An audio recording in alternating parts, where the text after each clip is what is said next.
Right, hello, I'm Dr. Matthew Ashton, and I'm here just to do a recap on the seminar that we've just done, talking about the Declaration of Independence and a textual analysis. So, do you have a question to kick us off? Okay, so Matt, can you tell us a bit about the strategy and tactics of the Declaration of Independence? Very, very good question. It's really the fact that, from a strategic point of view, what they were trying to do is win independence. But initially, at least, it wasn't about the fighting. It wasn't about attacking people. It was about a PR exercise, essentially. They were trying to win people over, and they thought that a nice legal type document was the best way of doing it. And there's a couple of things here. Firstly, the fact that the document is very, very easy to read by the standards of the day, but also the fact that it's very, very short. And this was important because, they didn't want to construct a big pamphlet or a book. They wanted something that could be very easily printed in newspapers, printed on one sheet of paper and handed out in town squares, or very easily read. I mean, you can read it in about 15 minutes, so you could have big meetings where people would read it out. They wanted it to be as accessible to as many people as possible. And could you tell us a bit about who it was aimed at? So, a particular audience? Again, this is from a PR perspective. It was aimed at lots and lots of different audiences, okay? So they wanted to win support from the ordinary American people. And this is very important because initially not everybody was for the revolution. Even when they were fighting it, about 40% of the population remained loyal to the British Crown. So it was trying to win people over there. They were trying to win over the French because they needed foreign allies. In particular the French Navy, because at that point Britain had the biggest, strongest navy in the entire world, so they needed something to try and counterbalance that. And they were trying to win over the support of the British people, because for the ordinary man on the street, if you could get their public support, in the long term, it would make it much more difficult for the government to pursue its aims of fighting against them. So trying to win popular support everywhere, but also trying to win over the support of foreign countries, in particular the French. Okay, and could you tell us maybe some of the techniques and how it was trying to appeal to people? Okay, again, there's lots of things going on here. It's very, very densely written. In particular, if you look at the French, they were very aware of the fact that the French obviously wanted to humiliate and beat Britain, especially after they'd been beaten in the 7 Years' War and the French and Indian Wars before that. But they knew that just appealing to the French on the basis that revolution was a good thing wouldn't be enough. Because the French had lots of colonies, Martinique and places like that.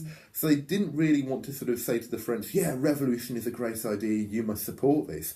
Because the French would say, well, we're not particularly in favour of revolution. We don't want our people revolting, as they later on did during the French Revolution. We don't want them revolting against us. So what they say is, prudence dictates, that government should not be changed for light and transient reasons, okay? So they're kind of saying, we're not in favour of revolution either, but we've tried everything else, this is a last resort, but this is different from the other colonies, we're civilised European folk, we're just like you. So there's that going on. And when they're trying to appeal to the ordinary man on the street, in slogans, life, liberty and the pursuit of happiness. And it's very important because was that not changed from something else before? The original draft of it was life, liberty and the pursuit of property. That's what Jefferson wrote.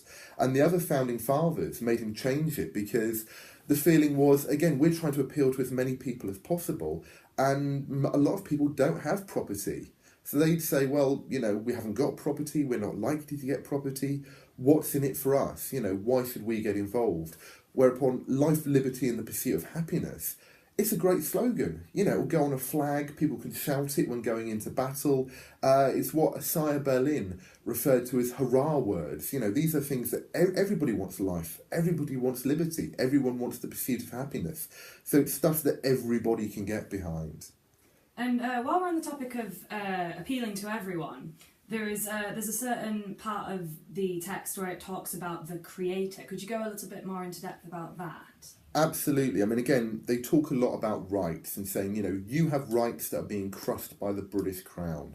And there's two things. First of all, they say rights come from multiple places. You know, the fact they're inalienable to you already, but the idea that rights are natural rights. So again, tying into this idea of the Enlightenment, you know, Voltaire, Rousseau, Locke, saying, you know, these are natural rights that come from sort of, you know, the natural world, you know, natural justice.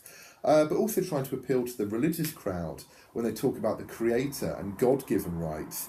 But again, they're very careful here that they use the word creator without specifying which one, because, you know, most of the country was Protestant, but there were also a fair few number of Catholics, Quakers, Jews, all of these different different groups. So they're not trying to alienate everyone. They're saying everybody can get on board with this revolution. And also maybe just touch on positive and negative liberty as well. Again, it's the foundation stone for this sort of idea of rights in America. It's all about what you can do rather than what you expect government to do for you. So the freedom to do something, to own a gun, to have freedom of speech, so on and so forth, to be have trial by jury. Whereupon Europe is much more about negative rights. And again, I don't mean positive or negative in a good or bad sense, in a moral sense, but the idea you are free from stuff. So freedom from want, freedom from hunger, freedom from the cold. All of these things that Beveridge talked about in the Beveridge Report. Yeah. And maybe let's talk about the politics of fear with the merciless Indian savages. Yeah, I mean, you know, they give a long list of reasons, and a lot of this stuff that they talk about is things that would later crop up in the Bill of Rights. You know, trial by jury, not having troops quartered in your houses, although they don't mention taxation too much because, again, lots of people in America didn't pay tax. So, again, if you're trying to get people on board, you don't want people saying, well, you know, this revolution is going to be very good for you, the middle and upper classes. What's in it for me? Yeah. Hence talking about the rights. But, you know, talking about the merciless Native American savage. Again, most people lived in urban areas. They weren't likely to meet Native American savages who were going to attack them. But it was something that everybody had read about. You know, people had heard newspaper reports. It was almost this kind of, you know, moral panic, this kind of urban myth and fear. I mean, there had been attacks, but not as many as people thought. So it's kind of a fear thing that people can really hold on to and be terrified of, and saying, look, you know, here are the carrots, you know, life, liberty and the pursuit of happiness. But, you know, if you don't go along with this, all of these terrible things are going to befall us. And it just occurred to me that something else about one of the tactics they use is focusing on the British Crown and George III, because yeah, people generally didn't know who Lord North was and who his government was. So they were using George III as a bit of an easy scapegoat. Absolutely, yeah. This idea of it being a symbol, how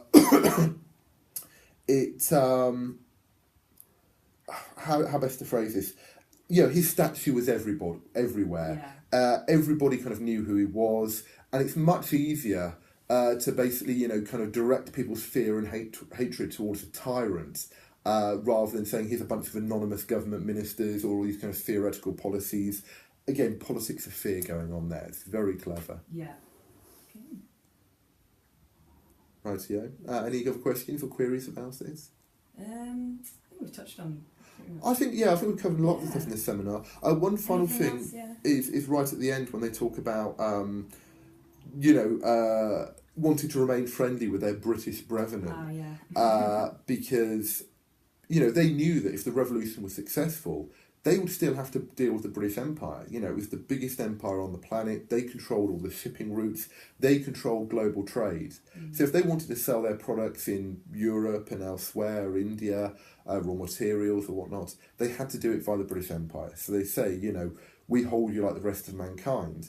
In war, you will be our enemies. But in peacetime, we want you to be our friends. So again, it's the PR tactics. This is so important that, okay, there's an overarching strategy, but there's lots of tactics going on. It's a very densely written document, but primarily, I'd argue, it's a public relations document. It's a political marketing document. Yeah. As is to a certain extent the Constitution, which we'll come on to in a couple of weeks' time. But really worth reading over and over again, because from the point of view of your essay, okay, when you're talking about the policy process, it's important to at least touch upon the Declaration in terms of why Americans view the world the way that they do, in terms of things either happening or not happening within that policy process. And how heavily influenced they are by this particular document as well. Absolutely, and again, also, I mean, primarily the Constitution, but you can't understand the Constitution and the thinking behind it without first understanding this document. Brilliant. Thank you very much. Right. If you have any further questions or queries, do feel free to pop by my office or send me an email or whatnot, and I'll be happy to answer them.